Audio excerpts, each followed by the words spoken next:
Hello and welcome to the Subs Bench podcast. My name is Adam and this is a brand new Premier League podcast where we will be discussing everything Premier League every week until the end of the season. I'm not alone, I am with my friend Richard. Hello there. And my other friend Rob. Hello there. And yep, between the three of us, we are going to discuss everything to do with the Premier League. This is our season preview episode. And we are basically, lads, going to go through it alphabetical A to W, West Ham. Yeah, that's right. And we're going to talk about every team in the Premier League. So, shall we kick it off in the most natural place? At the beginning? Yes. In the beginning there was nothing. And then there was Arsene Wenger. God created Arsenal. Yeah. So, yeah, Arsenal, are we expecting pretty much the same as what we get from them every season? Well, Jack Wilshere's already injured, so it's pretty much back to basics already. Yeah. So we were mentioning about their transfers before. It's the usual thing. They've bought a midfielder because they haven't got enough midfielders. They won't buy a striker, though as of recording, they keep bidding for Lacazette. Yes. But I'm assuming that they're bidding for him in the same way that they bid for Luis Suarez. You know, it's that kind of thing of... Yeah. He's at Olympic Marseille, isn't he? He's at Marseille or is it... Olympic... Yeah. He's at Lyonnais, yeah. Lyonnais. Yeah. I forget, it's the Olympic... of course. Yeah. Is that I'm sure they would sell him and they've given the price to sell him. Mm. And Arsene Wenger's intentionally going like 2 million under. Yeah. Just so their fans know that he's actually doing something, he's intentionally bidding less. Yeah. Because it happened with Higuain. Yeah. Arsenal linked to Higuain all summer, and then Juventus come in last minute, 75 million. Yeah, we'll have him. Yeah. Job done. But they could have had Higuain 2-3 seasons before that. For But less. wouldn't pay the money. Yeah. It's just classic Arsenal. It is classic But they Arsenal. will drop any money for a midfielder, but they'll scrimp on a striker. Well, funnily enough, they did spend 34 million on Granit. Shaka. Well done, Rob. Yeah. Thank you. So, is he, like, when everybody's fully fit, Arsenal are going to have Wilshere, Ramsey, people like that in the middle. Is this guy even going to play? He'll probably play. He'll to overtake there. They'll probably have Ramsey back out on the right where they've had him last season. Yeah. This is the thing as well then. It's like, where do the players play? Yeah. It's like, you look at Arsenal and you would say, all right then, if they're going to play the old 4-2-3-1 with wingers either side of a central striker. So Giroud's going to be the central striker because that's just what Giroud does. That's all they've got. And you thought then would be, well, there's going to be Walcott, Oxlade-Chamberlain in there as well, something like that. Yeah. And then Sanchez in there as well. Yeah. But then Walcott won't get a game. No. Chamberlain won't get a game. No. Ramsey will get stuck out on the right or something like that. The thing is, though, is like with Wales in Euro 2016, Ramsey proved he's at his best when he's playing just behind the striker. Well, 2 seasons back, he was scoring for fun in the same Yeah, position for he was Arsenal. like, If you want to get the best out of him, you've got to play him in his best position. But Wenger's like, oh, go on the right. Oh, no, go on the left. Oh, can you play centre back? It's just like... Wenger knows best. Does he, though? But in that pocket, I mean, you're looking at, is someone like Ramsey going to be picked ahead of Ozil if fit? No. Is he going to be picked ahead of Sanchez in that position if exactly. fit? And that's where it comes down to then.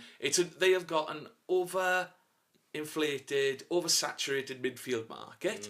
They're apparently in links now with a defender because of Mertesacker being injured, and it's Mustafi they've been linked from with. Valencia. Which again will be the same thing. He's probably got a release clause of 20 million or something like that, and they'll keep bidding 18 until someone else buys him. Yeah. They're flirting with Ashley Williams as well, weren't they?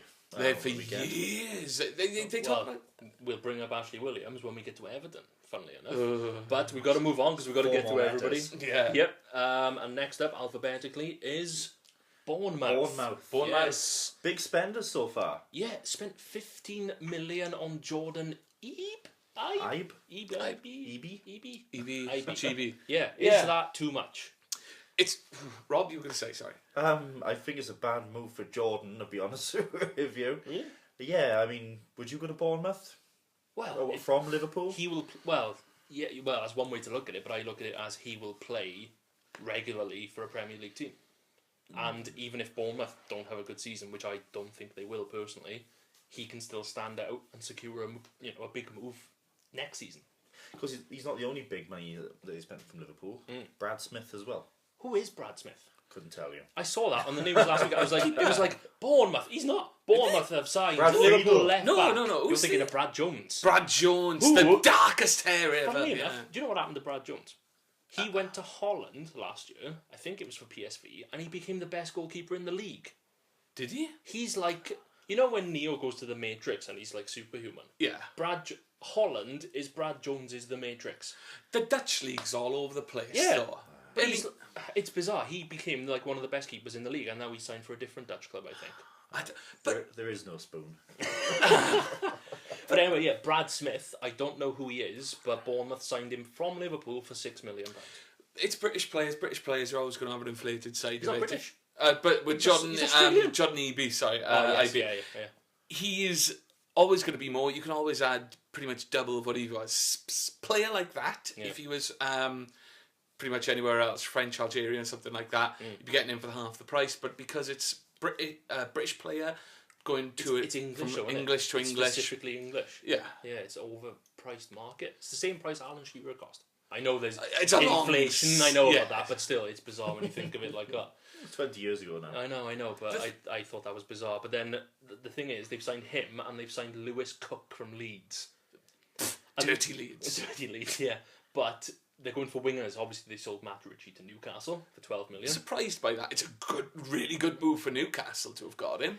But I was surprised they let him go because from my standpoint, he had a good season. He did well. I think he is thinking long term because Bournemouth are one of my tips, unfortunately, to go down, and Newcastle are one of my tips to come up.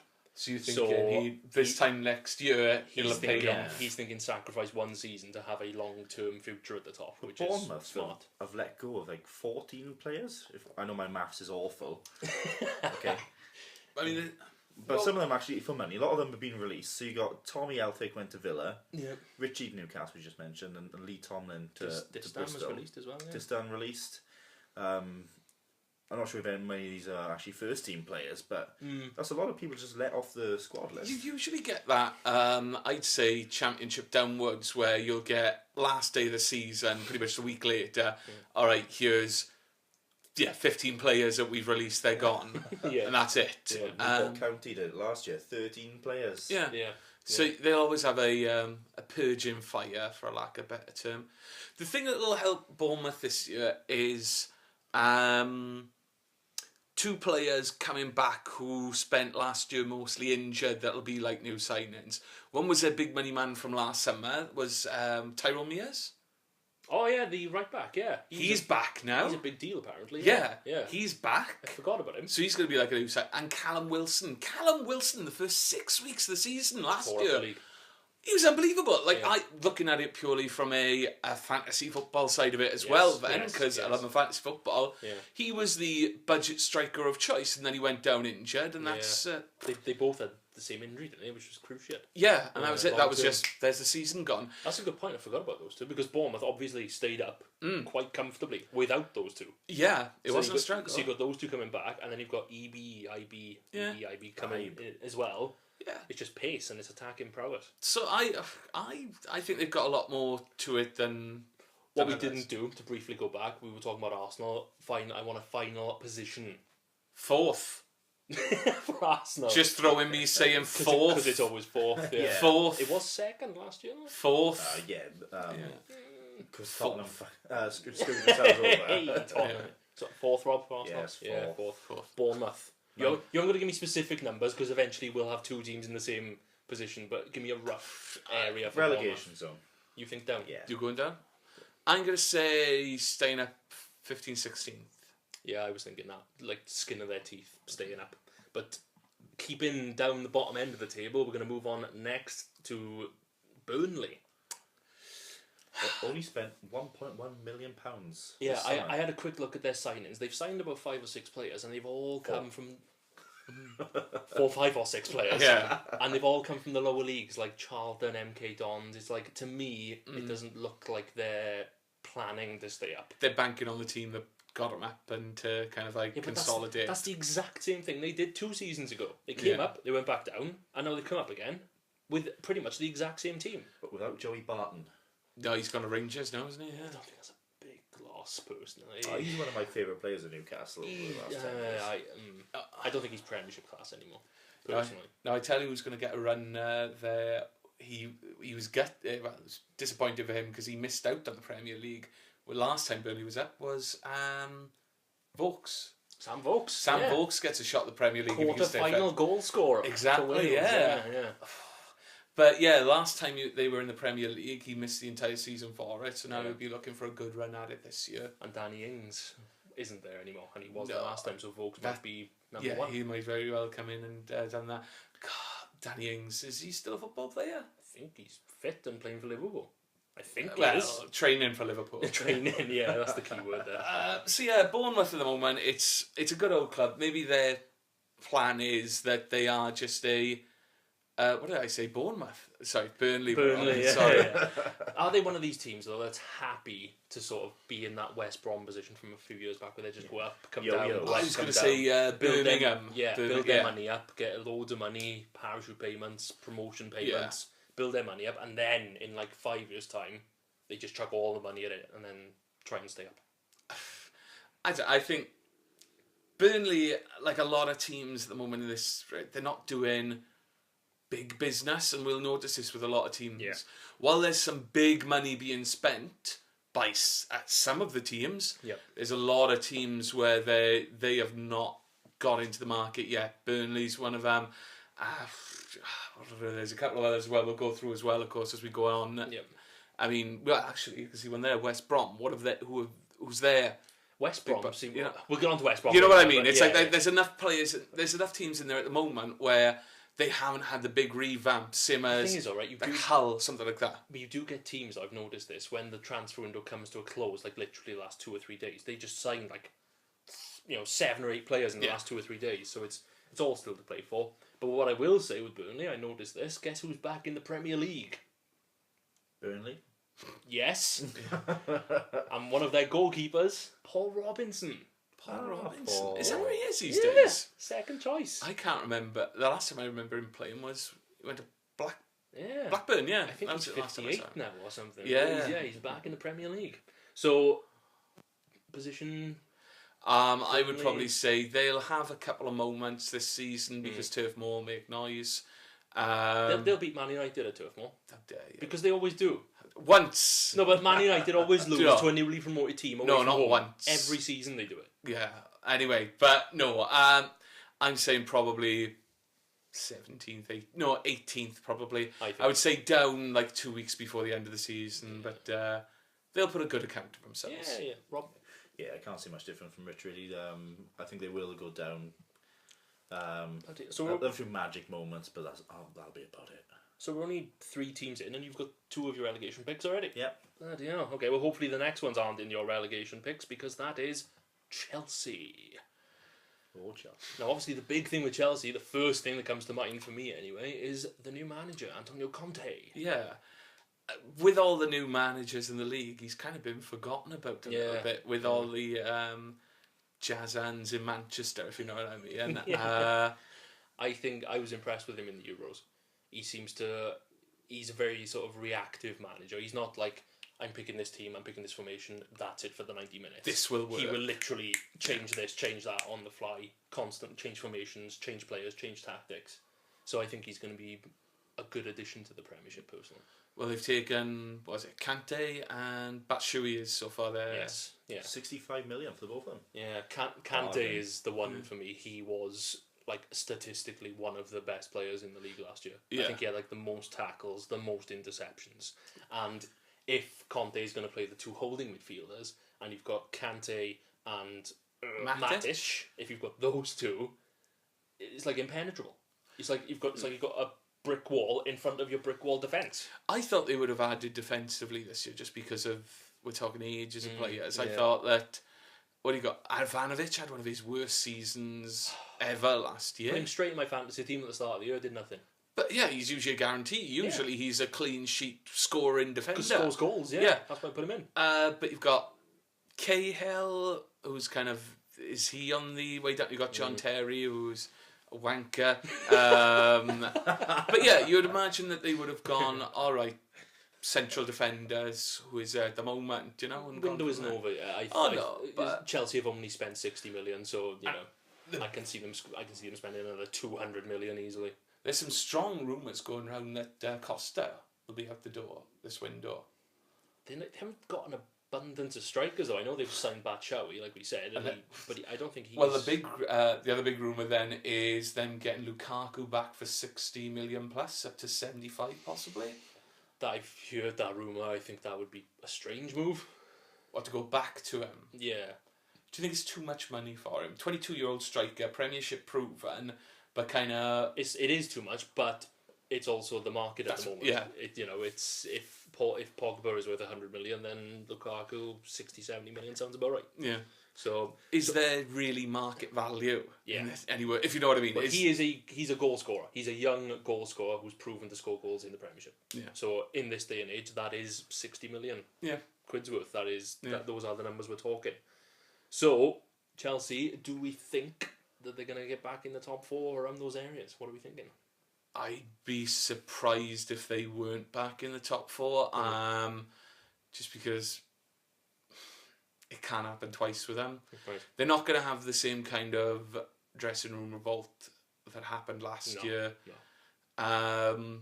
I still think they need freshening up, because you still feel that you kind of look at the team and it's like, is it still Jose's and a lot of... It's still pretty much the same team he had at the start of last season, which underperformed. Yeah. Yeah, so it doesn't even... You think he does need to freshen up a bit? Rob, where do you think they'll get back in the top four? I can see them just slipping outside 5th, perhaps. Yeah. Yeah. There's a lot of competition these days. That's the thing. Okay, so Chelsea, naturally, next in the alphabetical order. We go on to the dancing manager himself, getting his groove on, Mr. Pardew. Are we going to see him dancing at any point this season? Pardiola, if you will. I see what you've done there. Have you heard that one? And Pardiola, and Pardiola. Can't say I have, actually. No. I mean, you the Crystal Palace Cup final song, Mellow, and that, and then they turned it to the Pardiola. Palace fans will know what you mean, yeah. Yeah. But this is the thing. Pardew, when he first joins a club, as we saw with Newcastle and West Ham, they take off. They have a great start. His first 6 months in control of a club go great, and everybody loves him. Then last season, apart from the FA Cup final, obviously we saw a big decline in terms of their league form. Yeah, they didn't win between like Christmas and April. Yeah, they had some of the worst form out of, I think, everybody in the league. Alan Pardew has donut form. Explain. It's 8 on, 8 off, 8 on. So for 8 games in a row, they'll get 6 wins, 2 draws. It'll be unbelievable. It'll be like, Alan Pardew should be the manager of Earth. He's so good, we should just amalgamate all the teams and let him control them all. And then for 8 games, it'll be like, does this man know what football is? Is he an alien who has turned up at the planet, has taken Alan Pardew's form, a la the original Men in Black film? Oh, yeah. Yeah. Got a big bug bursting out of his skin. Yeah, with his sugar water. Sugar water. With his sugar water. Just not really understanding, going, I don't know what football is. Who's the guy that played him again? The guy from Daredevil. D'Onofrio. Good. What a character actor he Very is. good character actor. Is Alan Pardew a character actor? He's a character. But that's Pardew's management. He is so hot and cold. Yeah. He is Kitty Perry. He's hot and he's cold. He's wet and he's old. He's in and he's out. Do you remember when he was he's at the down? Toon? He's brown. Do you remember when he was at the Toon and all the fans had those banners in the Sports Direct font saying Pardew out? Yeah. When me and my friends joked that on the other side of those was Pardew in. It's the over. When he was going hot and cold. Thing is, though, to be fair, Newcastle fans never took to him. Even the season they finished 5th, they still didn't like him. But Palace, obviously, he's got a connection there. Yeah. They're well on board with him. I think they're prepared to give him more time. Oh, yeah. I think any other manager would have been in a trouble of getting the sack. If he hadn't got to the If FA it Cup wasn't- final last yeah. year, he would have. I think he would have. But I think a lot of the good grace was the fact that it's Alan Pardew and it's Crystal Palace. So Well, so as far as signings go for Palace, they've signed James Tompkins, Andros Townsend, That's and the one. Steve Mandanda, who is a French goalkeeper. Now, Townsend, I know you were going to say that. Well, That's the signing. we've just talked about That's the Jordan Ebe signing. for 15 million. Yeah. Andros Townsend was 13, yeah, who is proven in the Premier League. Yeah, true. So that's a great signing. But can Pardew get the best out of him? well, I think so. If he can show the fact that he went from Spurs training with Spurs under 21 team Yeah. to Almost keeping Newcastle up. By almost himself. keeping Newcastle up, almost getting in the England side for the Euros. Should have. And yeah, that shows that if you give him games and put him in a position where he can do what he can do, Yeah. he knows how to do it in this league, and he Yeah. can do it in the Premier League.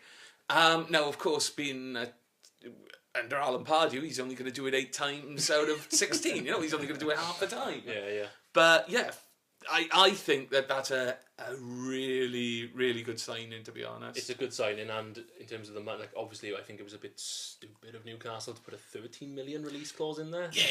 That's very underpriced for him. That was a la West Ham Denver Bar when Newcastle bought Denver Bar on the cheap. Yeah. Yeah, But pretty then much Newcastle did the same thing. They also had a release clause, which Chelsea activated. for the same money they paid for him. Yeah. The thing is, you got to think from the player's perspective, and that you got that sort of situation going on. You got a club coming in who are teetering on the edge of relegation. They want to sign you on a long-term deal. Yeah. You're thinking, I don't particularly want to play in the Championship next year. Yeah. You need to put a release clause in Yeah. for a reasonable amount. Yeah, but Otherwise, I'm not coming. Yeah, but it was that's the release clause was £1 million more than what they paid for him. So That's that's a profit. It's desperate Yeah, but- times. Remember when Crystal Palace bought Christopher Samba Oh God. for silly Dijonais. money? Yeah. Yeah. Did I say Crystal Palace or QPR? QPR. I did say QPR. No, you said Palace, but you meant QPR. Remember when Crystal Palace bought... No, stop laughing over it. Anyway, yeah, carry on. It's too late now. You've ruined it. Dwight Gale out the door. Yes, Dwight Gale, very good signing for Newcastle, I think. Yeah. Dwight Gale always scored when he played, but Yeah. no one ever played. Yeah, but no one wanted to play him. It's Pardew. Warnock didn't want to play him. Literally going, Pulis didn't want to play him. And it's like, do you know what? He scores every time he plays. Yeah, good luck getting a game. yeah, but it's like they picked, what's his name, Adebayor. Oh my god. Yeah, exactly. I think Dwight Gale will do well. Shamak. Yeah, exactly. Ugh. I think he'll do well at Newcastle. I think he'll do very well because they'll actually play him. Yeah. And now Cissé's gone. Yeah, good replacement. But anyway, that's Palace. Palace, what are we thinking in terms of position? Again, about that 15th, they'll either have a terrible start to You the could put season. everybody in 15th. No, they'll either have they're going to be bottom to mid to lower table. They're either going to have an awesome start and a bad finish, or a bad start and an awesome finish. So it's one way or the other. Flip a coin. They're either going to win their first 19 games and lose their first 18 games. Yeah. No, 19. Yeah, basically it's going to be one or the other. They'll have one half of the season great, one half bad. Yeah. Yeah, because that's Pardew. Okay, fair enough. Rob, where do you think they're gonna?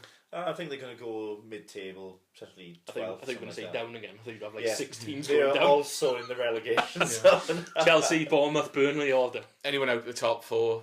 Yeah, Down. straight down, straight down. If you're not top 4, you're last. Exactly. Okay, and next one is an interesting one, and we were talking about Lukaku just now, and we move on to Everton.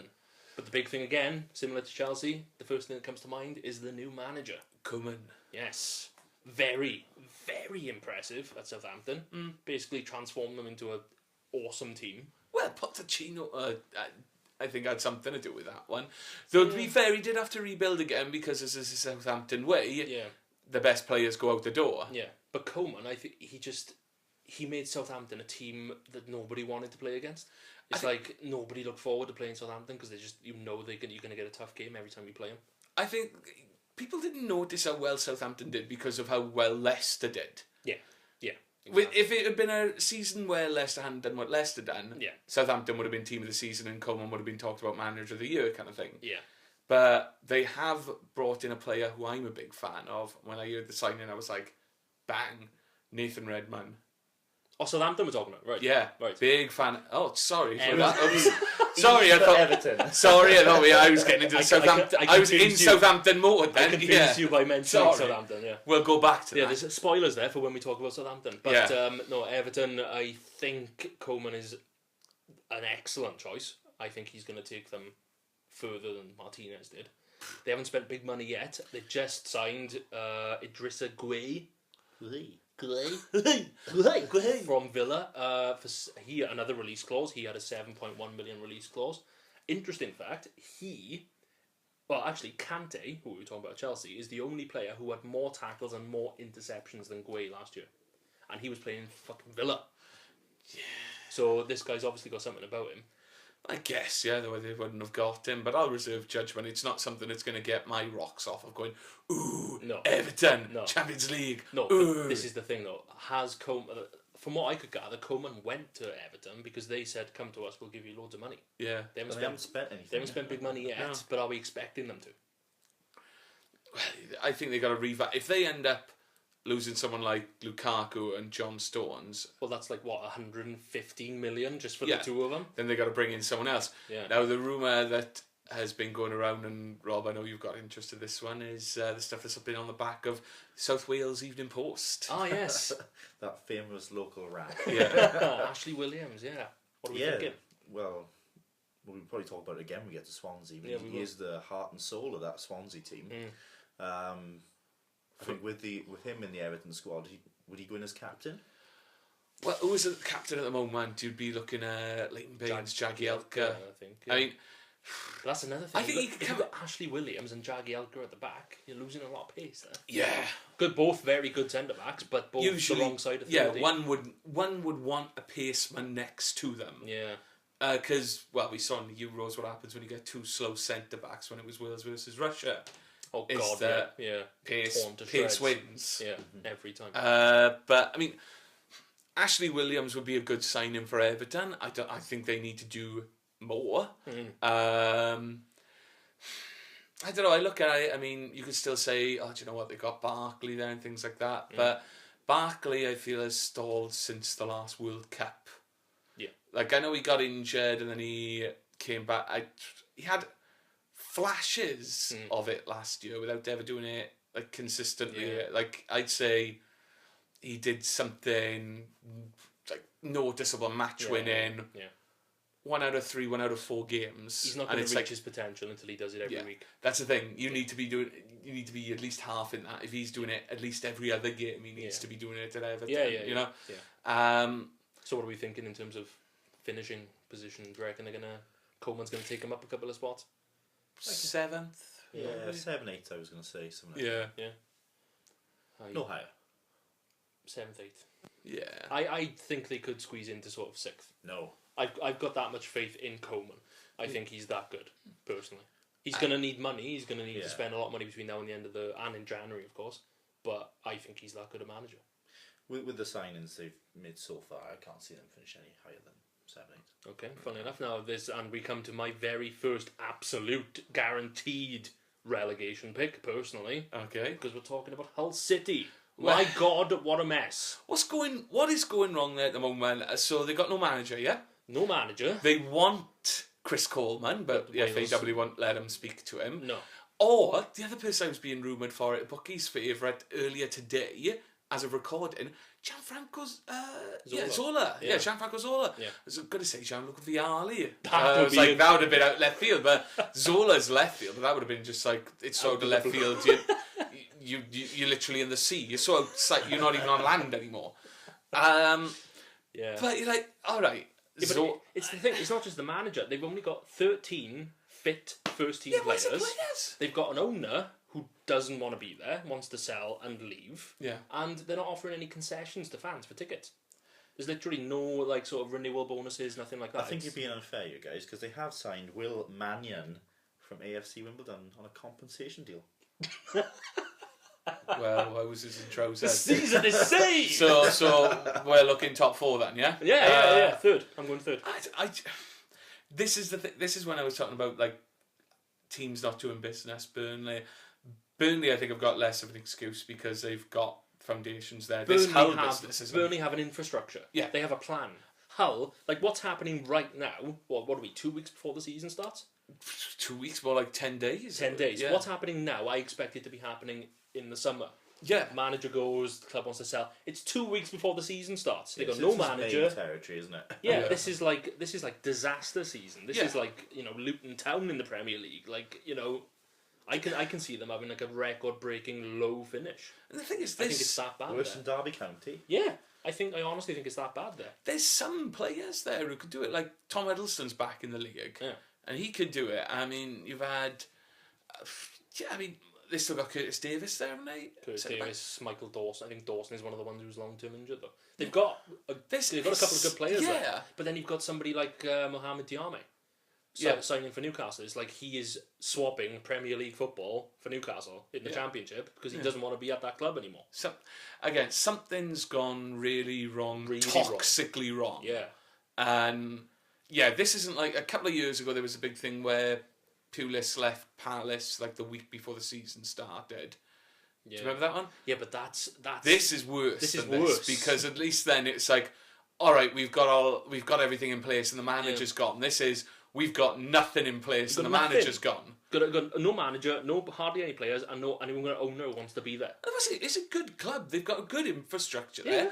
I went to Hull on it once, and I got to be honest, I don't know what I was expecting, but it was a really nice town. I was really impressed by It's it. the UK city of culture, isn't it? I believe so. Yeah. I got. It's not like.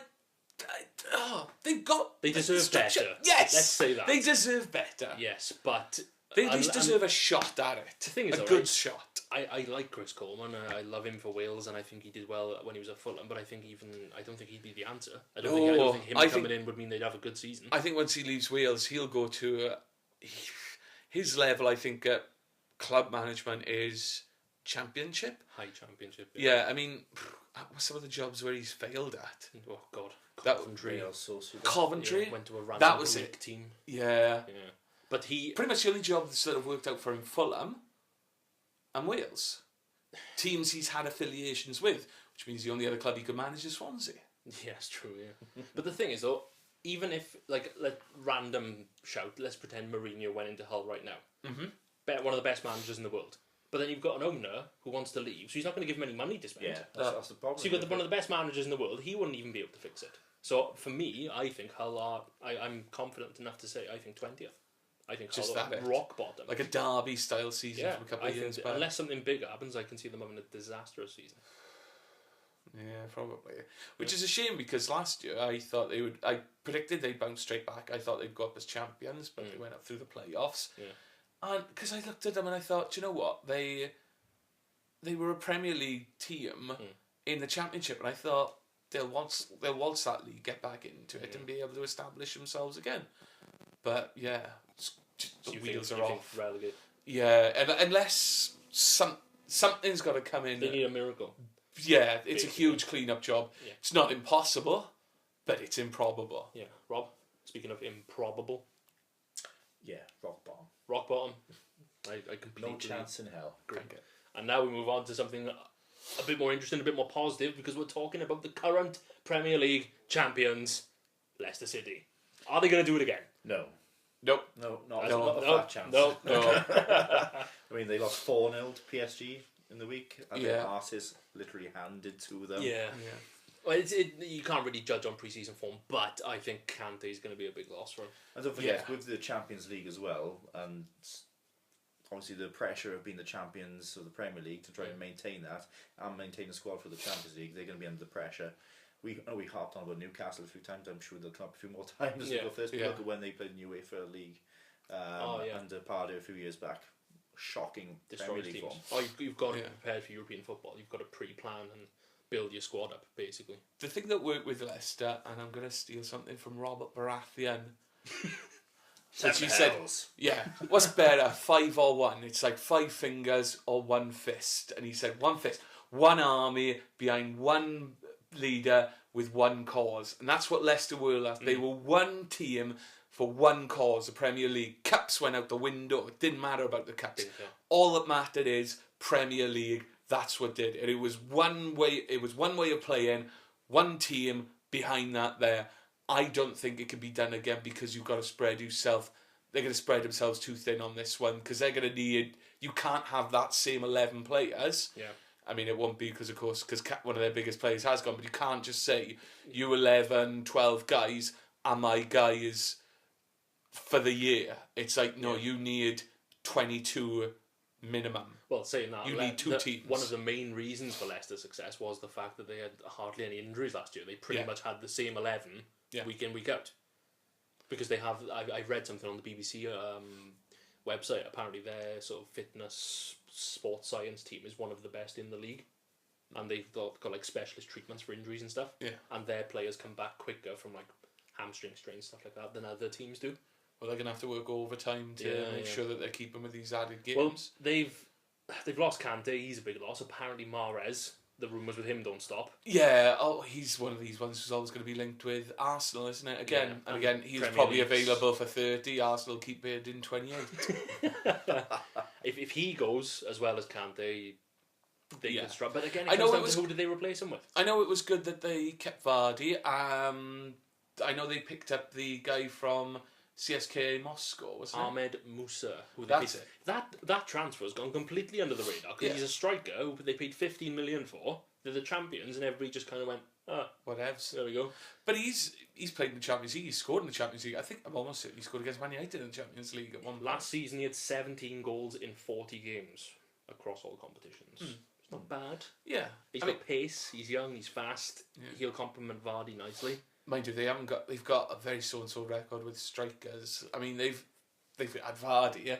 Then they had Ajoa, who was yay then nay. Yeah. Then they had the fella that they spent their record amount on and never played. I know. Cracker, whatever. Yeah, I know what you mean. Yeah, Slovakian guy. So good. I think he's left now. Oh yeah, he's gone. Kramaric, is it? Kramaric, he's gone. Yeah. So. Perhaps the trickiest out of all the teams in the league for predictions. Where the hell do they finish? I've got an idea. Yeah. Mid-table. 10th. Slap bang in the middle. I'll be a bit more optimistic because I think Ninth. Ninth and a half. I think they'll keep the majority of their squad together. I'll go 8th-ish. Okay. I think they'll do a little bit better than that. But obviously now we're on Leicester. Keeping with the L's, we go to Liverpool. Who cares? Now this, he said it the other day, Jurgen Klopp, he said, this is my team now. No excuses. I'm not dealing with Brendan Rodgers' shit players anymore. This is my team, my squad, my signings. What happens? How does their season go? I thought they were, good players, I had a lot of passion, they tried their best. Shut up, Brendan, you're in Scotland now. Nobody cares about you anymore. God, that went more into, what's his name? David Leary, that did. Oh, right. Yeah. I hear you're a racist now, Brendan. No. So they've spent big money. They've spent 34 million on Mane. Yeah, that's it. That's a good sign. He'll go in the pocket. Yeah, he'll score goals from out wide. Yeah, and then you've got Wijnaldum who will score goals from behind the striker. Yeah, at home. He loves scoring at home. Yeah, and literally put him on a bus and ask him to score somewhere else, and it's no thank you. Yeah, they've replaced Martin Skrtel with Joel Matip, who is apparently a big German Cameroonian centre-back. And the biggest signing of the summer, the game changer, is Alex Manninger. Oh yes, Alex Manninger. Who is apparently going to start the season as number 1 because both their first and second choice keeper are injured. Oh my word. How old is he now? He's 40 odd, is he? 39, 40, yeah. He was in his mid-20s when he was playing with David Seaman. Yeah. Tossing that Seaman about. Another young talent at Arsenal was going to be the next big thing and didn't. God, Arsene Wenger's so good at cultivating young players. Theo, Ox. He used to be good at it, but he's not. Francis Jeffers. Richard Wright. Yeah. I was wondering how long it was going to be before we mentioned Richard Wright. He'll be coming up, yeah. So, has Klopp spent his money well, and are Liverpool going to have a better season than last year? I mean, so what? Up top then, Sturridge is going to play through the middle, is it? You got Sturridge, you got Danny Ings fully fit now, but he's not going to play. He probably won't. If Danny Ings left before the transfer window, I wouldn't be surprised. I could see him going to a West Brom. Yeah. With Sturridge, West Ham maybe, but no. West Ham have decided they're going to try and buy people like James Rodriguez and things like that. Jesus. But with even with Sturridge, can't rely on him. Yeah, is he going to be fit for the whole season? No. So, where do they finish? Are they going to get? They want to be in the top 4. Yeah. And that's probably where they expect Klopp to get them. But I don't think there's space in the top 4 for him. I'm thinking 5th or 6th. Is that good enough though? I don't know. They'll probably get a cap run out of it, and then all the Liverpool fans can talk about how great they used to be, and then that'll be enough for them. You are going to get some abuse for saying that. Oh yeah, leave your comments for Rich down below. That's fine. Well, if I've got to deal with a bunch of 50-year-old scouts talking about the good old days, then there we are. Fair enough. Rob, are you a bit more positive on the Scousers? I'd like to see them go top 4. But will they? Yeah, I want money where my mouth is. Oh yeah. I'll say they're going to finish top 4. Yeah. For the record, Rob hasn't handed me any cash, so there we go. We'll see. And now next up is where you do think? Hang on, where do you think they're going to go? Yeah. Same. I don't think they'll get into the top 4. But yeah, one of the main reasons being the next team. I think Liverpool will be just outside the top 4. One of the teams that definitely will be in the top 4 is Pep Guardiola's Manchester City. Yeah. Pep Guardiola is finally in the Premier League. It's a big deal. It is a big deal, and they've been doing some big bloody deals and all. So they just, as of recording, they've just signed Sane, isn't it? I don't... 50 million euros, you talking? Yeah. Biggest transfer of the summer so far? Apparently he's shit hot. Yeah. A very good player. I haven't seen him, I'll be honest, I haven't seen him play myself much, but I don't know. I mean, I suppose it's another time when they're spending 50-odd million on a 20-year-old winger. Worked last summer. Yeah. It didn't really work. Who else have they had? I'm trying to think who else they've had. Man City have signed... Gundogan. Gundogan. Oh, that's yeah. Gundogan. I prefer Gundogan. I think that rolls off the tongue. Yeah. They've signed Nolito, who is another Spanish winger. Yeah. That's what they need, another Jesus Navas. Yeah, but the big news, and you're not going to believe this, I personally think their season's over because they've released Richard Wright. They released Richard Wright! He's gone. In fairness, he's retired. He hasn't. No, he retired because they released him. Okay. He was that depressed. He doesn't get to sit on a bench anymore. Did he ever play for them? Richard Wright spent 4 years at Manchester City, didn't make a single first team appearance. Does that mean they've got to sign more English or British-based players now? They're going to have to, just for the quarter. Richard Wright was filling the quarter by himself. Yeah, like they signed Scott Sinclair a few years back. Oh God, what I a think waste of time! Yeah. What a waste of time transfer. It's like even when it happened, you're like, well, you know what's going to happen. Same as Fabian Delph. It's like, are you serious? You think you're going to play? It's like, so how does it feel to decide that your career's over and that you're just going to sit on the bench taking the money? Oh no, I think I can make an impact. Yeah, but seriously. Did the manager even turn up for the press conference for that one? Yes. The player's there on his own, holding his shirt on his own. Richard Wright played his... I don't want to turn this into the Richard Wright podcast, but I thought it was worth mentioning. Should be. It should be. Yeah. Welcome to the Richard Wright podcast. Not endorsed by Richard Wright. The unofficial. Oh God, even worse. Richard Wright played his last competitive game for Ipswich Town against Reading in 2011.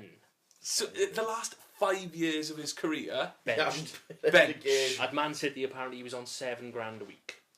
That's still not bad for not doing anything. I imagine he could have been on a lot more, but it was based on appearances. Yes. Yeah. But anyway, but this isn't the Richard Wright, the unofficial Richard Wright podcast. So Man City, they're signing players, they're spending big money. They got Pep, who is the biggest deal out of all of them. Well, they're going to do the charge on all 4 fronts. They're going to go for everything. Oh yeah. And I think they'll have. I think they've brought him in specifically for Champions League. Oh yeah, they want that. That's their main thing. Yeah. So league winners, I think they could very well be league winners, but I think that their eye on the prize is Champions League. That's what they want. That's why they brought him in, is to win a Champions League, which is interesting because his 3 years at Bayern didn't win no Champions League there. So not that he can't win it because he has won it. Yeah. But he's the highest paid manager in the Premier League as well. That's not particularly surprising either. The only way, well, I suppose it would be him or the next man we're going to be talking about. So, Yes. Before we get on to the next man, shall we just go through Man City, where we think they're going to finish? yeah, top four definitely pushing for the league title, but I think their major thing will be, again, Champions League. They're number one for me. Yeah. I actually think they'll walk this season. Oof. Do you think they need Walk another is a strong attacker? word. It is. Do you think they need another attacker? I know they've got Aguero up It top. all depends on Aguero. If he's fit, he is all they But need. like, if it he does. stays fit. I don't. Do you really think that they're gonna interest Bonnie? I mean, Bonnie looks like someone who could go. Like, go back. If Lukaku ended up going to Chelsea, I could see Everton going for Bonnie, literally, because For like swap. yeah, it's the same way. It's like what He's like his clone.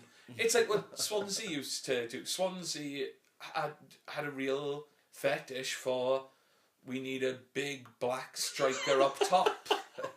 You laugh, but he's right. I know he's right. Started with Jason Scotland. Jason Yeah. Scotland. They had Akinfenwa back in the day, Akinfenwa. who is the biggest of black strikers. Yeah, Signed Akinfenwa. for, who did we see earlier? Was it Wickham Wanderers? Wickham Wanderers. Yeah. They had Eda last year. Eda. He was Gomez. shit, He was Yeah. awful. Gomez, yeah. Sorry, do you mean the European Goal scorer, Yeah, yes. European Championship winning goal scorer. Eda.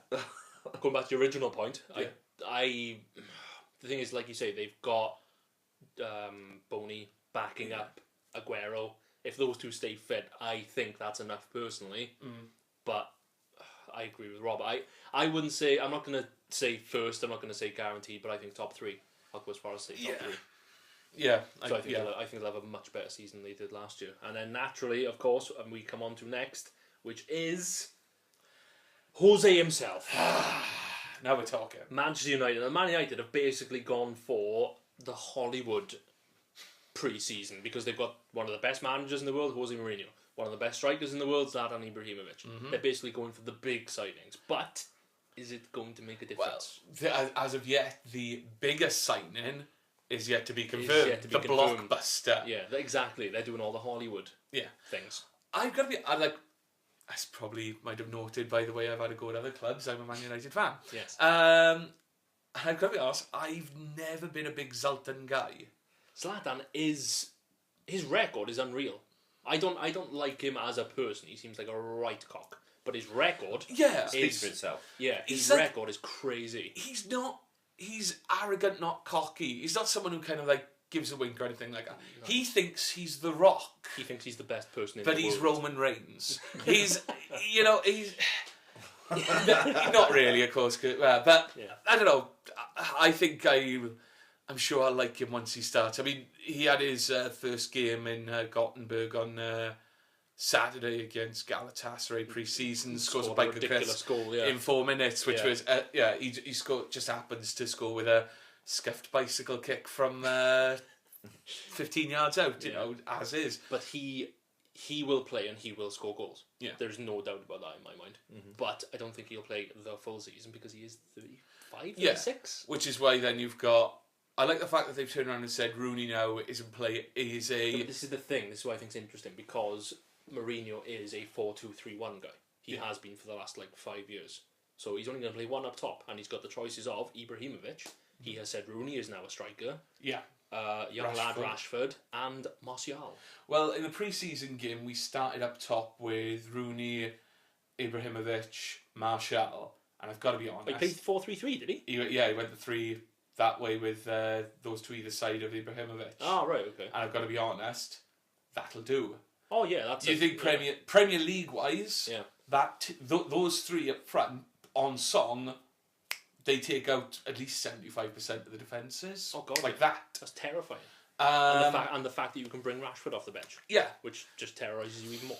There's certain elements that do need improvement, some that don't. I know the defence-wise, I've tried defending it. I like the fact that we've got the new fella Eric in. He's I don't know. I don't know too much of him, but he's looked good in the pre-season again. Yeah. Luke Shaw's going to be like a new signing. Having him back is going to be great. Very good left back. The fact that we've still got Antonio Valencia playing at right back. Got 3 assists against I know.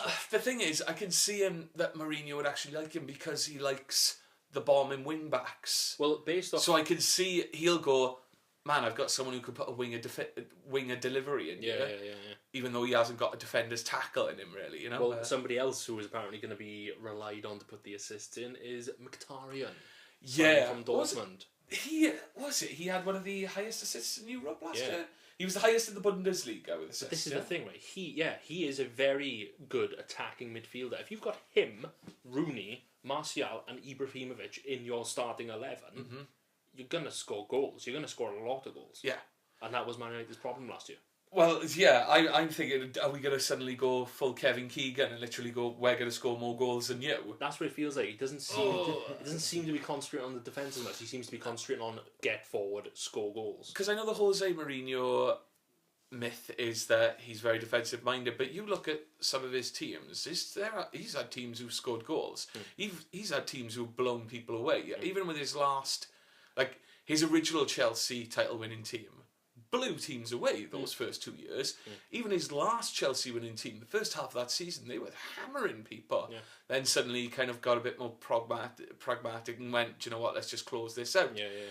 And then there are times where he will just be full on defensive. I remember he turned up at Old Trafford with a Chelsea team once without a striker. He's done that a couple of times. And that was a David Moyes Man United team. So it was early in the season, nobody knew yet. Nobody knew what was Nobody coming. knew. Oh, God. I am a bit disappointed by some of the players that are being talked about leaving. Some of them I'm not as thing about. Schweinsteiger's never... Bastian Schweinsteiger's not going to work in a Jose Mourinho world. Good player though. Yeah, but they're talking about Giannis. I'd like to see him get at least another year. Some of the younger players as well, like Paddy McNair. They're talking about. Fosu Mensah. They're talking about him going as well then, which is a bit disappointing. But of course, we've got to talk about the best player in the Man United squad, Rob. Marouane Fellaini. Oh my God.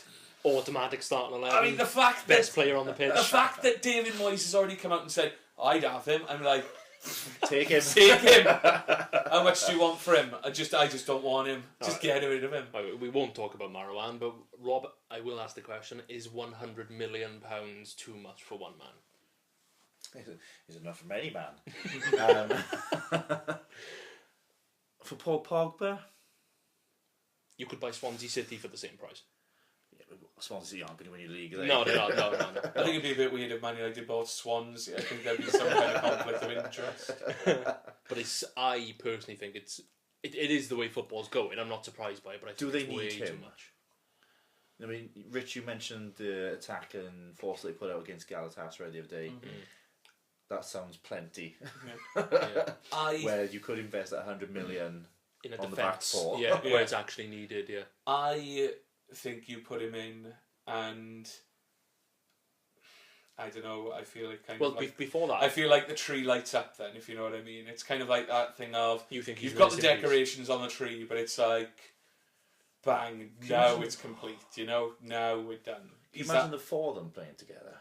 Yeah, well, I'm thinking he would play what 8? Rob sums it up perfectly. Like he would play what 8? Is it number 8? That would be his spot in their midfield.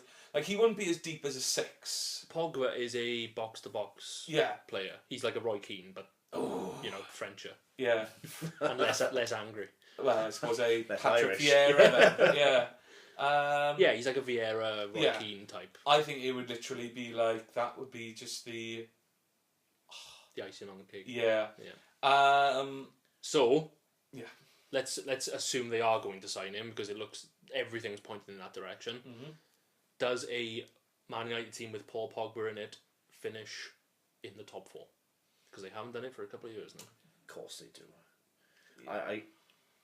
Man United cannot finish outside the top 4 this year. Well, we've just talked about it. We've said they've got all the minerals to score plenty of goals, but are they going to concede goals? Is that what's going to stop them getting in the top 4? Get the ball. I think. I mean, still thinking this one. We've got Smalling, who improved a lot last year. I still think he could be better. Phil Jones, the only thing he's done, he's added. What do you call it? He's got a goon. No, well, he's always had a goon. He's got ice tips. Oh, nice. He's added, which very 90s. Yeah, which I don't think has really helped him much. But Marcos Rojo. Rojo. Yeah, I think that there are improvements that could be out in defence. I think this new guy is a step in the right direction. Bailey. Luke Shaw coming back is definitely good. And of course, you've always got David at the back. Mm. Oh yeah, David De Gea will win you 10 points a season at least. I think, as I was saying before about with Man City, that their eyes will be on Europe and that's what the major goal is. Man United is getting that league title back. They're in the Europa League, and they'll give it a go, but they are going to all be about getting that trophy back and getting 21 titles. Well, this is the thing. That's what it is, and that's why I will quote Clive Tilsley and say name on the trophy. Is that you voting with your heart instead of your head, though? Always. Right. But head, I would still go for it because every decision they have made has been about being in a position to win a league title this year. The thing is, they've got the man who wins league titles. They've got the player who wins league titles. Yeah, but in my head, if Man United finish top 4 but don't finish first, i.e. second to fourth, I don't think they'll see that as a bad season. I think 4th and above is the priority, and anything else is a bonus. I think they're going all out, and I don't think they brought in Jose to say top 4 is a success. And what Man United have over their rivals, their direct rivals, is that they don't have Champions League football. No, they'll still give it a go in the Europa League. I don't think they'll. They won't throw Zlatan and Rooney in. I think they might throw. I think if it gets in the latter seasons, I'd like to think that our seconds will do enough to get out of the group. We'll see. So you're going top. Big shout, Rob. Second. They can't be, like Rich said, they're going for the league. Yeah. I've already said Man City at top, so I can't put Man United top as well. I'm going to say 4th. I think they'll get in there, but I don't know exactly where. I can almost guarantee top 4. With the signings they've made and with the Jose effect, I think guaranteed 4th. 4th and above. What I'm hoping for is sort of like the Man United Newcastle we had in sort of 96, 97 era, the dog fight at the top of the league. Yeah. That's what I'm hoping for. Both the Manchester clubs just going at it.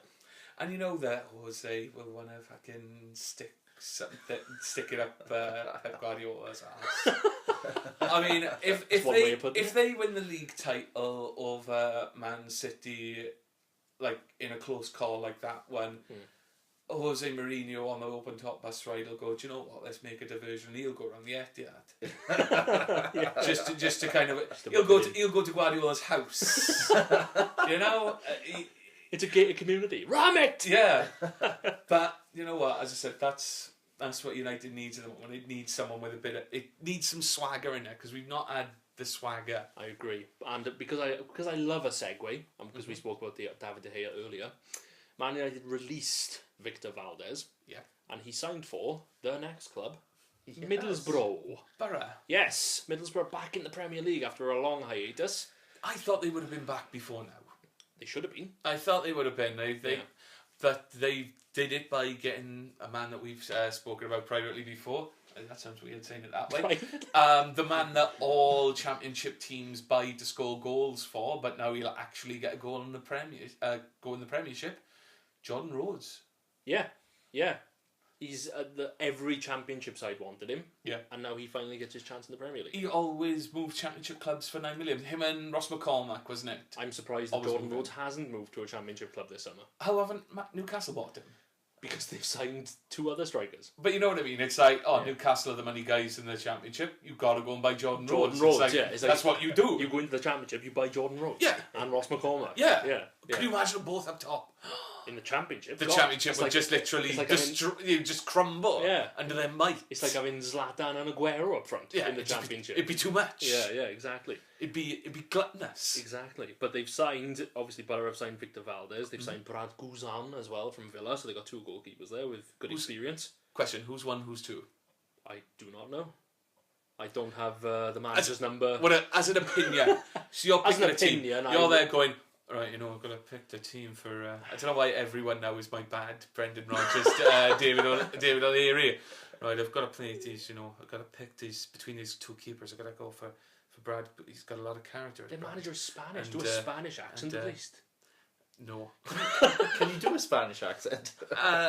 No, I think Spanish. I haven't got a a set phrase. Usually you need like a phrase that gets you into the accent. Like I could do my South African because I've got from District 9 fucking prawns. So there we are. Now I've got my my little phrase. I can go in my jumping off point now. I could go into the fucking South African. Yeah. Fucking budget ballerinas. So you don't. This is a men's game. So you don't have a jumping off point. I don't have a jumping off point for Spanish. No. Back to your point. I wouldn't. The thing is, with Guzan, you've got a keeper who has played regular Premiership football for the last couple of years, but then you've got Valdez, who was one of the best keepers in the world at one point. Yeah. So it's tricky. I would personally maybe go with Valdez. A bit more experienced. Do you think it'll be Valdez starts till he makes a mistake and then Guzan comes in? Yeah. But the interesting signing, the one that stood out for me for Borough, was Alvaro Negredo, who we know from Man City a couple of years back. The last time he was in the Premier League with Man City, he got 23 goals in 49 appearances, which is nothing to be sniffed at. Yeah. This guy knows how to score goals in the Premier League. He did have a very different team around him, though. Very true. Yeah. But he has natural ability. I think he will score goals. Maybe not that many, but I think he's a very good signing, especially for Borough. Yeah, for Borough, it's a good goal. It's a coup. Yeah. So we've said Hull are going to go down, and I'm pretty sure we said Burnley are going to go down, or are they going to be down there? Burnley, down there. Are Borough going to also be down there, or are they going to be one of the common trend, which is a club comes up new to the Premier League and stays up comfortably? I'd like to think that's what Borough can do. You thinking maybe 14th, 15th? Yeah, 16th? again, I'm going to go again. 15th. Because everyone's 15th, yeah. But, that kind of... Rob? Back to the trend. Yeah. 16th. Oh, crazy just sneaking in, yeah. It's getting hot in this podcast. Okay, so that's Borough, and next up we've got Southampton, who have taken on the man with the Frenchest name ever as their new manager, Claude Puel. Claude Puel. Je m'appelle Claude. Claude Powell. Some Caerphilly, isn't he? Yeah. From Swansea, yeah. Oh, Claude, man! Claude is good. So, Claude Puel is apparently a very good manager back in his native France. Apparently he had a good record there. Mm-hmm. He's come to the Premier League for the first time. He's taken over from Ronald Koeman, who we talked about earlier. Yeah. Southampton, how are they going to do this year? Well, they bought Nathan Redmond, as I don't know whether I've mentioned Spoilers. that. Yeah, we did that. I've always been a fan of Nathan Redmond. Nathan Redmond is a guaranteed fantasy league bench player for me. Oh yeah, always cheap, but always yeah. I mean, I thought it was weird that Norwich didn't play him every game. Yeah. But I think he'll get game time at Southampton, and I think he'll do a job at Southampton. Replacement for Mane. Yeah. And who have you got now? You've got Shane Long's going to be their guy up front now. Because this is the thing though. See, they've got rid of Mane and they've got rid of Pella, who were the two big goal scorers for them last year. Yeah. Well, Pella kind of went. He's got the China. Yeah. Playing for the same team as Papi Cisse. Ka-ching. Oh yeah. It was a payday for you. Yeah. He'll quadruple his wages. Yeah. Their plan, by the way, the Chinese Super League, is to be one of the top 5 leagues in the world in 5 years, to basically knock out either Premier League. They say the traditional leagues is La Liga, Bundesliga, English Premier League, Serie A, and French League. And they're going to say they're going to knock one of them out and become one of those. So they're going to do what Man City did to the Premier League a couple of years ago. It's Well, just like we're going to throw money at it and buy ourselves. Well, to be honest, any football whore that likes money is over there at the moment, because Sven Goran Eriksson slap bang in the centre of it all, going, I understand you have money. Show me the money. Yes. Yeah, no, well... we want you to come and manage a team. We're willing to pay you £100 million a year. The team's really good. Don't explain, just give me the money. Show me the money. Put a 1 and 2 zeros in front of that and we got a deal. Yeah. But another loss that Southampton have had, which people doesn't really come to mind as soon as you think of Southampton, but I think he is a big loss, is Victor Wanyama, who went to Spurs. He is a very nice and tidy football player, he is. I don't think his loss won't be noticed until about halfway through the season. Yeah. He was a big deal for Southampton these last couple of years. But Southampton have always done a good job of rebuilding. They sell their players for big money, normally to Liverpool, and then they replace them with players who are equally as good, if not better. I mean, you look at some of the players they've lost. So, at Man United, off the top of my head, Schneiderlin, Luke Shaw. and they replaced Luke Shaw with Bertrand, which is not a bad signing. And they replaced Schneiderlin with Dusan Tadic, who had also had an awesome season and cost a quarter of the price. Lallana went and was replaced by Mane. Mane's gone, has been replaced by Redmond. Lovrich went and was replaced by what did I say? Lovrich. Who's Lovrich? I don't know. Lovren, I'm thinking of the guy who replaced him, the guy from Celtic. Yeah. I know the one you mean. Van der Wyk? Van Wyk? Yeah, something like that, yeah. Dick Van Wyk. Sorry, I suppose it'd be Wick Van Wyk, I suppose. Alright, before we get racist. Southampton, where do we think... It's another tricky one. Where do you think they're going to finish? The top half for me. Yeah, I was thinking maybe ninth-ish. So kind of same as the usual thing. They're just there. Yeah. Do you know what? I'm going to give them we're going to get on to the next team, but I imagine they're going to have a Stoke season. They were there. I agree. They were there. They had some moments. No problems. They're a Premier League club. Yeah. They're there. I agree. And funnily enough, you just said them. Stoke are the next team. Stoke, they're a Premier League team. They'll be there, and they'll be there this time next year. Moving on to Sunderland. No, we have got to talk about Stoke. And to be honest, they haven't really done much. They haven't really had an exciting summer. The only signing, but to be fair, it's a really good signing. They've got Joe Allen for 13 million. Yeah. Joe Allen had a fantastic Euro 2016. Mm-hmm. He was one of the best players at the tournament for me. Undeniably a great Euro 2016, but how did he play last year in the Premier League? He didn't play. Exactly. Klopp didn't want to play him. Yeah, but so he's going to play. He's proven he can do it. Back then, isn't he? He's not box to box with. He sits in front of the back four and he dictates the play. Yeah, but he does it really well. Number 6, the kind of quarterback midfielder. Yeah. Yeah, he's. I think he's a good signing. I don't think he's necessarily going to knock Stoke up a couple of notches, but he will improve the squad. Yeah, I'd say it's as you were. Yeah. As you were with Stoke. The other big thing with Stoke is worth mentioning is they're currently apparently locked in a battle with Palace, Mr. Pardew, for Berahino. Apparently those are the two front runners to try and sign him. I think if they got Berahino, at some point West Brom have just got to let bloody Berahino go. At this point, Jesus Christ, yes. The only person who was incarcerated unjustly for this long was fucking Nelson Mandela. Free Saido Berahino. Dun, dun, dun, dun. I don't know. They can't.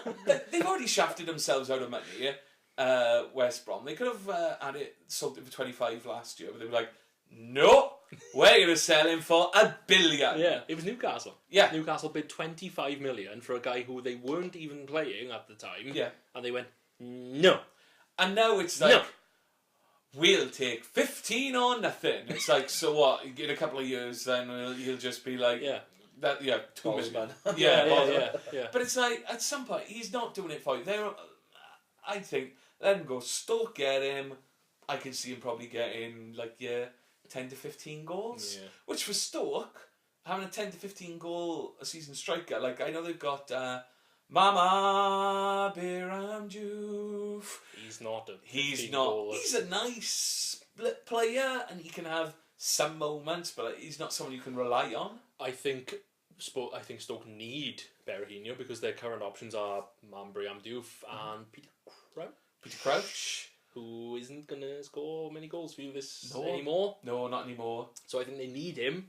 If they get him, I think they'll have a sort of mid-table finish. Yeah, Stoke don't get him, I can see them being 12th, 13th-ish. Again, personally. Also Rans. They're going to be in the Premier League. They're not going to be in trouble. They're just going to be there. If Berahino goes, maybe it'll be a bit more exciting with him because then you're looking at him and Autovich, Bojan, Shaqiri, okay, so, stuff going on then. That's the thing, they've got Arnautovic, Bojan and Shaqiri. They need someone in that. They need the guy up the top who they can feed. Yeah. So that's it. What do you think, Rob? They're going to be mid-table for me. It's just, I think they'll have a great year, like Rich said. They were there. Yeah. Maybe a cup run? No. Yeah, maybe a League Cup or FA Cup. Maybe like a semi-final. And you're not having none of it. No. Out first round and everything. Yeah. And next up, we've got to talk about him because he's back in the Premier League. It is David Moyes. He's back with Sunderland. Turned down Celtic because he's Well, he wanted to be back in England, which says something about Brendan. Leave Brendan alone. Is this the unofficial Brendan Rodgers podcast? Yes, I'm technically managing a Champions League club. Oh, well done. Good for you. Why don't you go and manage TNS? Because that guy's managing a Champions League club too. Let's sum up Brendan and Celtic by saying their big signing of the summer is Colo Touré. That just sums it up. So, Scottish football. What will David Moyes bring to Sunderland? Will they scrape relegation battle last year? Fellaini. Oh yes, he will bring Fellaini. And the other rumour is your man Januzaj. Januzaj, I like to see him stay at Man United. I think if Sunderland got him, they'd be getting a good player. If he was actually available, I think there'd be more teams in Sunderland after him. I think Jose, going back to Man United briefly, is doing the thing where he's going, if you're not a proven world-class player, you're not getting in my midfield or my attack. So I don't think he'll play him.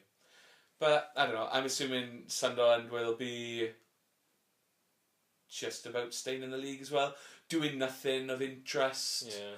I gotta be honest, I kind of wanted them to go, out of a personal thing, I was like, I want them to go down just because I'm kind of sick of them constantly being... Just staying up. Just staying in it, being rubbish. And I'm like, what do you bring into the league? Yeah. If they can turn it around this year and actually start playing some performances, then fine. Yeah. Because again, they're another club who we said with how they've got the infrastructure, they've got a stadium that hosts internationals. I always find it weird that England will go to the Stadium of Light, but they don't go to St James's. I don't know what that says, but the Stadium of Lights, they've got the infrastructure there. Yeah. They've got some players. They haven't brought anyone in, have they? Not at all. Literally, they brought in no one. Well, that's because they didn't. Because Sam was going out. But of course, they've got. Do you mean Defoe? Yeah, that's it. Who discovered him again? Stanis Baratheon. That was it. Goal. Yeah. Potter. Yeah. This kid's the best player I've seen in a long time, and I discovered a player by the name of Jermaine Defoe. What a brag. If you haven't seen it, buy it. Goal. Oh. He was out about 12 years ago. Yeah. Best money you'll ever spend. Hey, best money that Newcastle spent. They got, Nunes very cheap. Do you know what'd be great? What? If they did a goal for, right? Bring Stanis back. What was he, a scout? Scout. Yeah, bring him back, right? His number 2, his assistant scout, is Davos. Ooh. As like his assistant scout. You're Greece. You're Greece. You're Greece. I found this guy, he's quite a good striker. I know you're putting a lot of faith in, but I don't know. No. I got no fingers. I'm an onion. So Sunderland, are we thinking same with Arsenal, same as usual, just scrape by the skin? Yeah, I think they need to. If I know that they're starting a couple of weeks back from other people because Big Sam left, but let's be honest, when Big Sam was being touted for the England job, David Moyes was being touted for this job. So I think this was lined up before. Yeah. I mean, they couldn't mean it official, but I like to think that in those discussions with David Moyes that these are the kind of people I'm looking for will probably had. So I imagine there might be an influx before the start of the season. But yeah, they need to make some improvements because, I mean, they've still got some good players that have come out of their academy. What's the ginger guy's name? The winger. Jack Colback, who plays for No. Ron Weasley. No, he looks like Ron Weasley. Duncan Watmore, is it? That's it, yeah. So you've got someone like him. So this will be his first full season. Breakout season. Yeah, so last year was his coming out party and now it's actually, Coming out party? Yeah. In the way that they do in the old south, in the south of like a bar mitzvah? No, you have your debutante ball. Oh, okay. Where, a girl who at the age of 15... I'm so confused right now. Have you never heard of a debutante? I thought this was a Richard Wright podcast. Have you never heard of a debutante ball where like a 15-year-old girl's basically, it's like what they call their coming out pan, a cotillion, the way they would come out, basically it's like, oh yeah, have you met my daughter? She's now available for marriages and things like that. Then, yeah, it's like... So Duncan Watmore is going to flower this season? Yeah, he's been to the debutante ball now, and now it's like, I do declare. Now he's got to become a, So we all agree Sunderland will scrape just about stay up? Quite a few players going out from Sunderland. 3 players of interest. 2 from my usual fancy football league teams from a few years back. Yeah. Danny Graham Danny Graham. Because he was the only person scoring for Swansea at the time. Doesn't score anymore. Stephen Fletcher. Yeah. That I was surprised with, seeing as much money they spent on him to be there, but then he went to Marseille and that was it. Yeah. Well, he's at Sheffield Wednesday, no? That's not Marseille. No. Yeah, apologies to our Sheffield listeners, but it's true. Sheffield is not Marseille. No. Yes. That's a bit of a coup for Sheffield, I reckon, that. And Stephen Harper.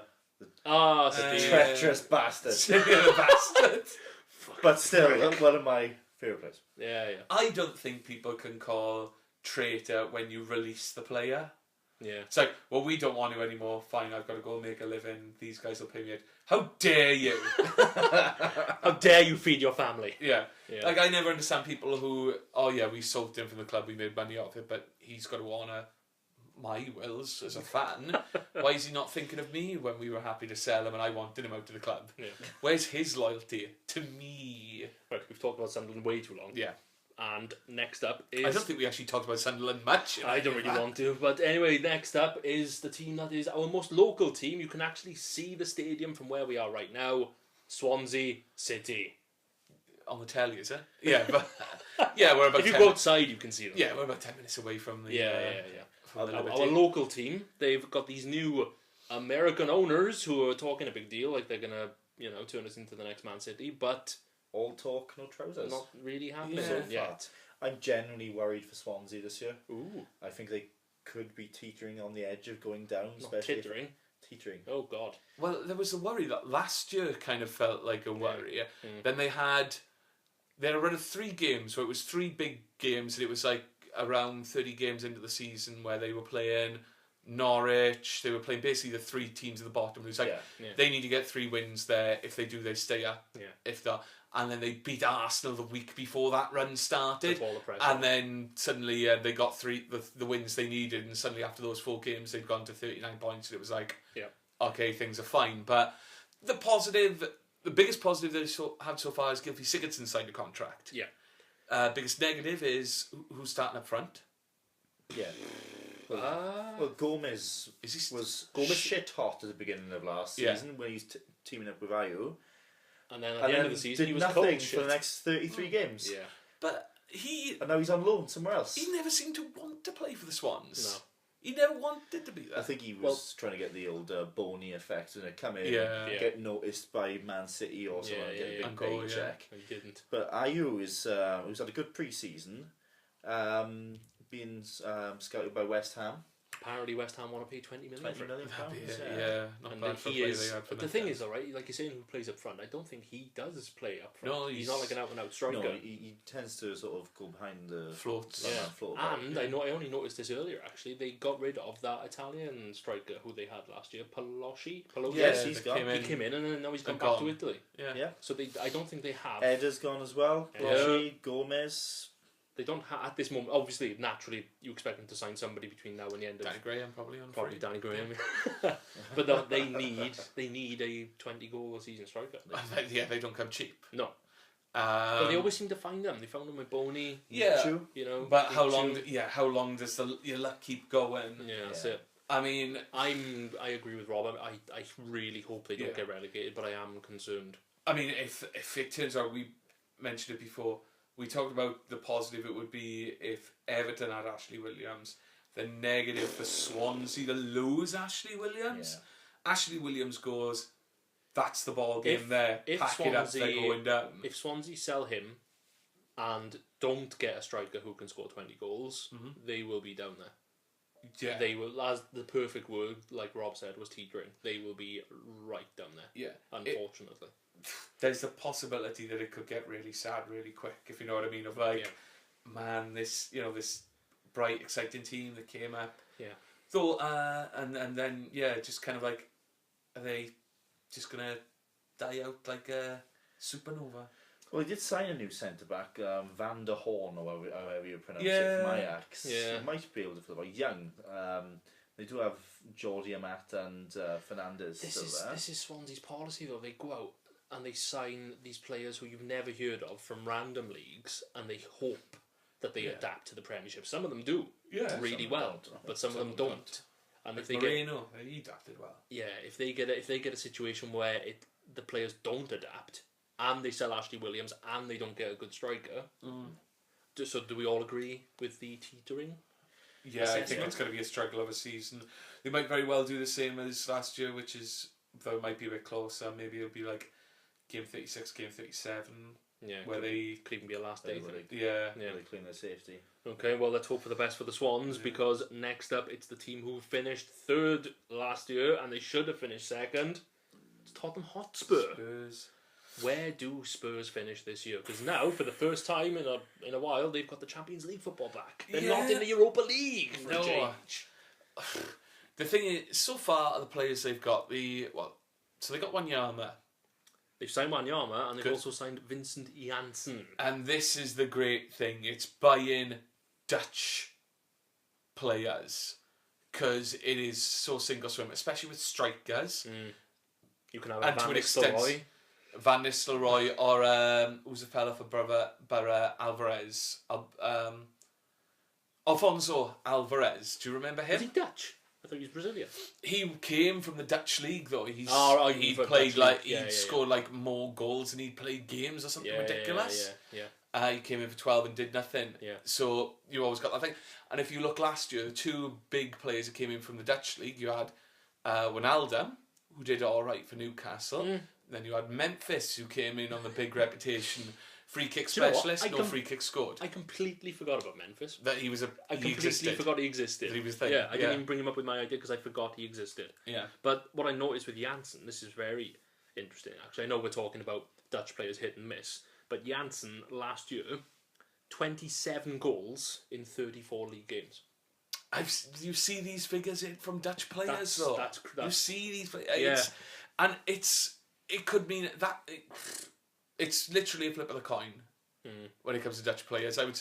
Do Spurs finish top 4 again? Because similar to Leicester, they're a club that has now gone into the Champions League that isn't used to being there.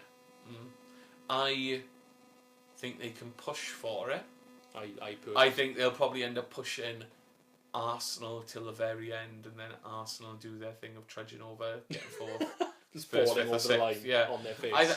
I don't know. I see this being a lot more back to business as usual. Yeah, I think they'll finish 5th, 6th. I think the Champions League will take it out. Because the thing is, Champions League, even if you don't do well in the group stages, you then go into Europa League. Yeah. So you don't get a break. I mean, and the same way that if Pochettino has the same kind of end of season as last year, where those players burnt out with 5-6 games left. Yeah, that's true. You're adding more games onto it. Yeah.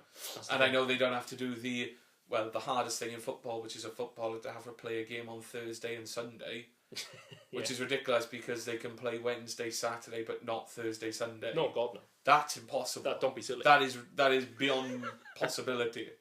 So, are we in agreement, Rob? Do you think they're going to be 5th, 6th, or maybe higher, lower? Yeah, I know I said Chelsea 5th earlier. I think it'll be Spurs or Chelsea for 5th, either way. You've got this guy though, Janssen, 27 goals in 34 games, up top with Harry Kane. So I think it'll be one or two there. Oh, you think he'll rotate? Yeah. Yeah, could do. So do you agree? 5th, 6th? Yeah. Yeah. Not top 4? No. Okay, fair enough. And now we get into the W's, and the first W up is Watford. Kike Flores took them up last year, kept them up last year, did really well. Yeah. Sacked. Get out. Get the fuck out of our club. Well, they've got to keep their reputation of having more managers than years. But the new guy they brought in is Walter Mazzari. This guy got Napoli to 2nd in 2012-2013. The first time, their highest ever finish. Yeah. And when he was at Inter, he had a 62.5% win ratio. So this guy he's a good manager. He knows what he's doing. Is he going to take them the next step up? Is he going to push Watford up the table? What have they actually brought in? Have they brought in anyone of note? Watford, they signed a guy called Isaac Success. With a guy like that, we're guaranteed a good season. Scraping past relegations. Yeah, so they 12.5 million. They signed him for 12.5 million, and he's a striker who isn't that prolific as it happens. So I don't know. Watford is one of those conundrum teams for me. I think they could be relegated, and they could have a cracking season and finish like 6th, 7th, and it could be anywhere in between for me. I honestly can't call Watford, and it's because this manager is a wild card for me. I'd say very successful in Italy, but an Italian manager, first time in the Premier League. Who knows? bottom half. Bottom half. Bottom half. Safe though. 15. Or like the Swans, Yeah, but or 15. we can use that Swans word and go with teetering again. We'll go teetering, I'd say. Teetering. I'm on a teat here. Hashtag teetering, that's fine. Okay, next up, and it's West Brom. Pulis-tastic.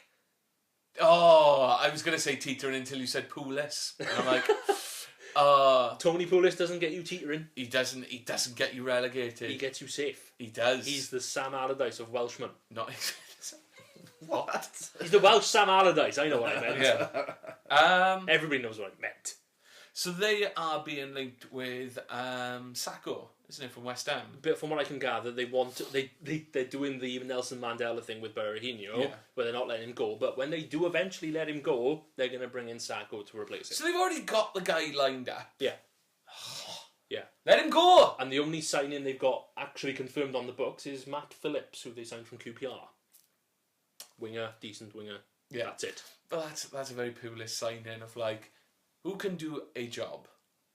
I That's what I want. Yeah. I want players who do a job. I can see him going out and signing 4 new defenders and just basically... On deadline day. Yeah, just concentrating on getting clean sheets. And then maybe Sacco can get him an odd goal here or there. Yeah. Scrape a 1-0 win.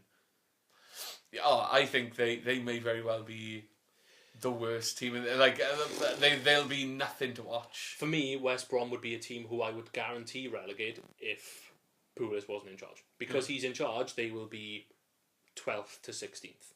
Yeah, I'd say as well. I'll go teetering, but I'm going to say that... Teetering, but they'll comfortably stay up. Teetering, but I would say Pulis has kind of got his foot on one side of the seesaw. I get If what you you're know what I saying. mean. Rob, you're on the other end of the seesaw. What do you do? Jump up and down. Hey! I think they'd be quite safe. I think they'd be about 12, something like that. Yeah, that's what I was thinking. I think they'll be alright. And finally, we get to the end, and we save a very intriguing, a very interesting team for last, because it's West Ham. The West Ham are talking like Billy Big Bollocks. The biggest of bollocks. Yeah, so big bollocks I can almost say it. Yeah. Billy Big Billy Big Bollocks. Billy Big Bollocks. Billy Big Bollocks. West Ham are in the process of getting into the Olympic Stadium. That's it. Well, what is it? The Olympic Stadium. Massive stadium, huge upturn in tickets and money, etc. They got the owners who are talking the big game again. Billy Big Bollocks saying they want to sign all these great players. Yeah, James Rodriguez, I was hearing him saying bidding 60 million. I'm like, they've got a manager who they're finally happy with, Slaven Yeah. Bilic, who to be fair did have a really good season last year. Yeah. They've signed Sofiane Feghouli on a free. That was some good business. Do you know what? That we'll get into football, into fantasy management soon. He is guaranteed in my squad. Yeah. Feghouli for a free. Yeah. Great signing. So what are we thinking West Ham? I think, I'm going to throw this out there just to get the ball rolling, I think West Ham are going to be dark horses for top 4. Not guaranteed, but I think they're going to be pushing. It'll depend on how they, in some way, how they adapt to the stadium. Should be fine. I mean, I don't think it'll be like when Southampton went from the Dell to St Mary's. Well, went down too Oh fast. yeah, that destroyed that. them. That was too much for him to take. Yeah. But I can see what you mean. Yeah, 8 plus on that. 8 plus on that one. Kind of. West Ham can be where Liverpool are at the moment, which is if they sign the right players to go with the existing current good squad they've got, they can be up there for me. They can not do a Leicester and win the league, but I think they can have a similar to Leicester. They can have a season where they surprise everyone. That's what I'm saying. Yeah, but they're not gonna lose any one of their big players. Like no one's coming in for Payet at the moment or anything like that. Then, but yeah, I think they could have a good season with it as long as they adapt to the stadium.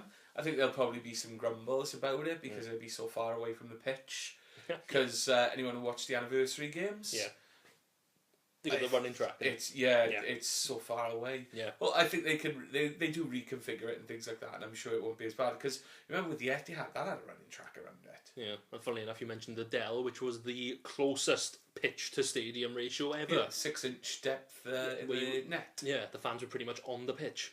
Yeah. Yeah. So, what are we thinking, Rob? Positive, negative, West Ham? I think Rich James on the head. We said they could be where Liverpool are now. So you think pushing for top 6? Yeah, 6. Yeah. Okay.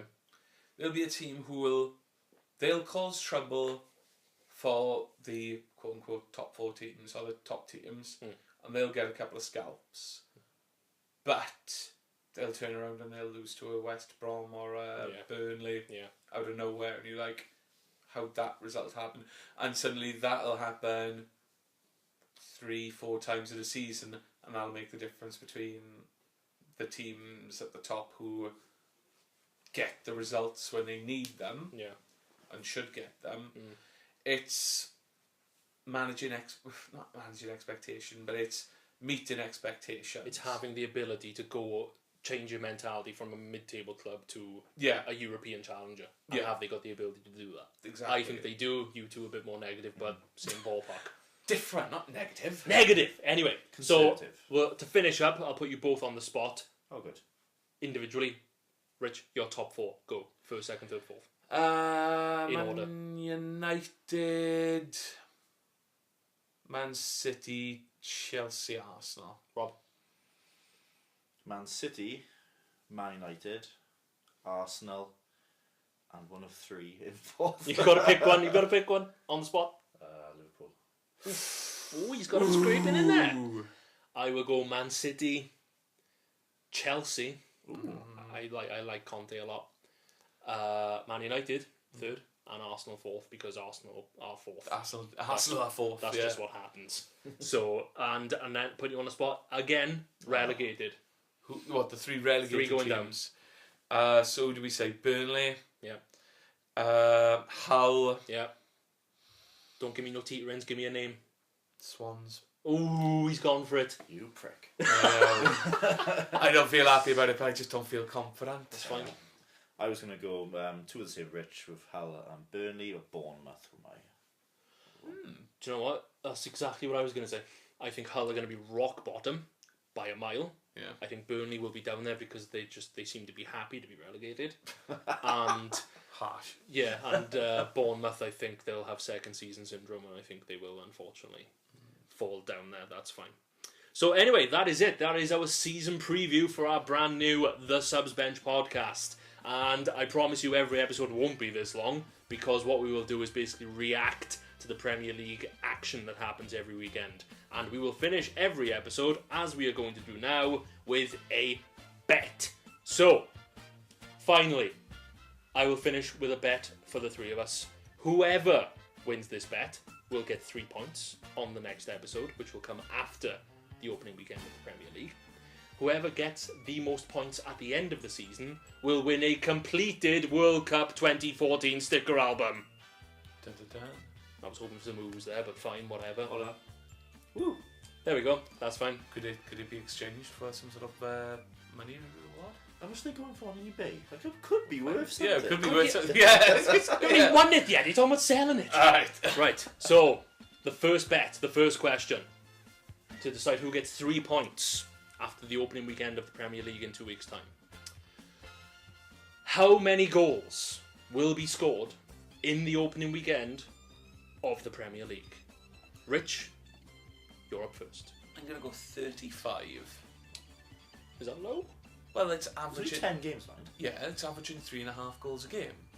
So a couple of 2-1s, maybe a 2-2, maybe a 3-1. Are you expecting like a big thrashing, like a Bolton Leicester 6-0 or whatever it was, that random opening game of the season? When the Swans beat QPR 5-0. Yeah. Someone's due for that. But at the same point, someone will turn up and go, "Hello, we're not ready for the season yet." Yeah, 11 men in the box. Yeah. Let's defend. So what do you say, 35? 35. 35. Rob? 20. Ooh. Oh, that's...